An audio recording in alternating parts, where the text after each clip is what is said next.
Na entrevista do dia com Maria Lídia Flandoli, os esforços do PT pela união e renovação partidária. Entrevisto Simão Pedro, petista de longa data, com extensa história na vida pública, como líder partidário, deputado estadual, secretário municipal em São Paulo. Simão Pedro é secretário municipal de serviços na gestão Fernando Haddad. Muito obrigada, secretário, por estar conosco. Eu agradeço muito essa produção que o senhor me trouxe, esse livro São Paulo, Gestão de Resíduos Sólidos e Limpeza Urbana para 12 milhões de pessoas. Eu confesso ao senhor que achei muito interessante primeiro, uma produção editorial de muita qualidade, muito refinado e de linguagem muito clara para se entender esse serviço prestado pela prefeitura.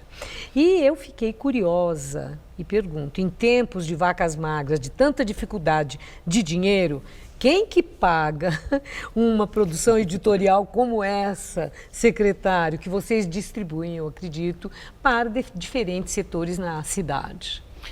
Maria Lídia, isso é uma prestação de contas, vamos dizer assim, dos 4 anos da gestão Fernando Haddad nessa área de resíduos, né? A cidade de São Paulo produz 20 mil toneladas de resíduos, nós ampliamos a reciclagem, inclusive entramos na produção de composto orgânico a partir do resíduo úmido, né? Então fizemos uma prestação de contas. O livro é pago pelas concessionárias de coleta de lixo, que já estão há 11 anos conosco aqui em São Paulo, né? Elas têm uma obrigação contratual de aplicar 0,5% do que nós pagamos mensalmente em ações de comunicação, em ações de conscientização, de prestação de contas, né? Então, as empresas tomaram a iniciativa de produzir esse livro e é uma forma de prestar contas para a sociedade, para os formadores de opinião sobre essa importante área que a cidade de São Paulo trabalha, que é a gestão dos resíduos sólidos, né? Uma contrapartida saudável, porque informa, é bem feito e é uma parceria. É interessante isso. Agora, o livro tem que ser bonito, ele tem que ter fotografias para chamar atenção. Ser atraente, né? também. Mas, secretário, dá para dizer, eu quero ouvir do senhor, mas bem rapidamente, qual é a marca deixada por Fernando Haddad nos 4 anos que ele ficou em São Paulo? Olha, Maria Lídia, eu acho que é a marca de uma gestão moderna, uma gestão correta, honesta, né? Porque além de combater a corrupção, repatriou recursos desviados de gestões anteriores, né? É uma gestão que enfocou o ser humano, o cidadão. Olha quantas políticas fizemos na área do transporte, da mobilidade, né? Os avanços na educação. Mas a marca. Ele será lembrado como o prefeito que? Um prefeito moderno e um prefeito honesto. Isso que eu queria ouvir do senhor. Uma coisa que o senhor entendesse que seria o foco da lembrança, a marca. Agora vamos falar do seu partido. O senhor é petista, início da década de 80, petista histórico. E o PT saiu muito esvaziado dessas eleições. O que é que foi determinante para essa crise aguda que o PT passa? Foi o desgaste do impeachment, a crise econômica, a perda de apoio de muitos dos aliados ou foram as denúncias de corrupção expostas pela Lava Jato? Olha, Maria, eu acho que é uma conjunção de vários fatores, né? Primeiro, você tem uma crise econômica de uns anos para cá, de uns 3 anos para cá. O Brasil já enfrentou muitas crises, né? Mas ela chega num momento que a economia teve, ao longo de alguns anos, um desempenho muito bom.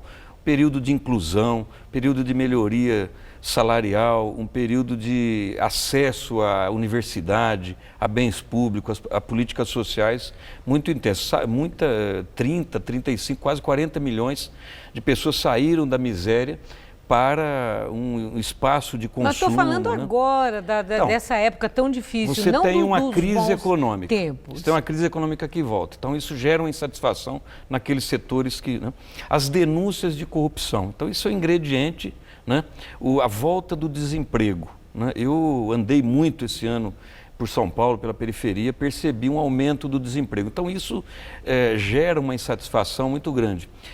Eu acho que também uma exaustão do nosso sistema político partidário, sistema de eleições, um cansaço do eleitor em relação ao sistema de financiamento, né? Tudo isso desgastou, principalmente o nosso partido. Bom, o seu partido. O nosso partido, porque nós estamos no governo há muito tempo, 13 anos no governo. Então, uma fadiga de poder, é isso? Eu acho que isso gerou uma crise e ela se veio para cima do nosso partido, principalmente. Dá para dizer qual foi o partido que se beneficiou do esvaziamento do PT, do resultado apresentado nessas eleições? Olha, Maria Elisa, o que se apresenta com o resultado foi o que mais apareceu foi uma fragmentação partidária. Muitos partidos que eram tidos como nanicos ganharam eleições, né? O PSDB, certamente, ao ganhar a cidade de São Paulo, ao ganhar algumas outras prefeituras como Porto Alegre, foi beneficiário dessa crise. O maior exemplo aqui, o PSDB ganhou no primeiro turno a eleição em São Paulo, né? Então o PSDB sai fortalecido. O PMDB eu achei que ficou na mesma. Mas o PT... O PT saiu derrotado, né? Vamos ser sinceros, não Agora, vamos esconder, derrotado né? por quê, no seu entender? É uma crise conjuntural ou é uma fase crítica pela ausência de ideias? Eu acho que há uma exaustão do governo, com a crise econômica, a falta de condições de você dar respostas mais rápidas aos problemas que a população vinha sentindo, desemprego. Eu acho que a guinada da Dilma, principalmente quando ela é eleita em 2014, para um programa que não era o nosso, que nós apresentamos na campanha, o que nós chamamos de um modelo mais para o neoliberalismo, né? Quando o senhor ela traz responsabiliza a Dilma pela crise do PT? Não, a crise do PT não, a crise do governo, essa crise que levou ao impeachment, ela tem sim uma grande responsabilidade por ser a principal comandante do país, né? Agora, ela sofreu muito preconceito, o PT sofreu uma perseguição por estar no governo, talvez por ser um partido de esquerda, por defender um modelo de sociedade que inclui mais as pessoas, que dá mais oportunidades, né? Então, no momento de crise, os setores mais abastados, os setores que sempre foram privilegiados na nossa sociedade, começaram a sentir e fizeram o que eu chamo o apoio a essa intervenção no governo federal, né? A última questão é sobre o ex-presidente Lula.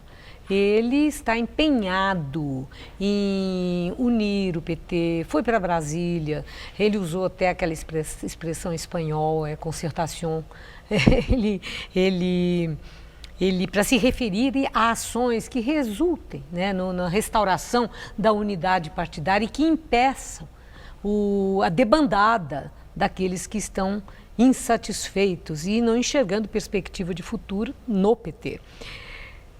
Lula, hoje, tem força política para impedir essa debandada, para unir o partido? Olha, Maria Elida, o Lula, apesar de toda a perseguição, de todas as tentativas de indiciamento, né, até ameaças de ser preso, ele continua sendo a maior liderança popular no Brasil hoje, né?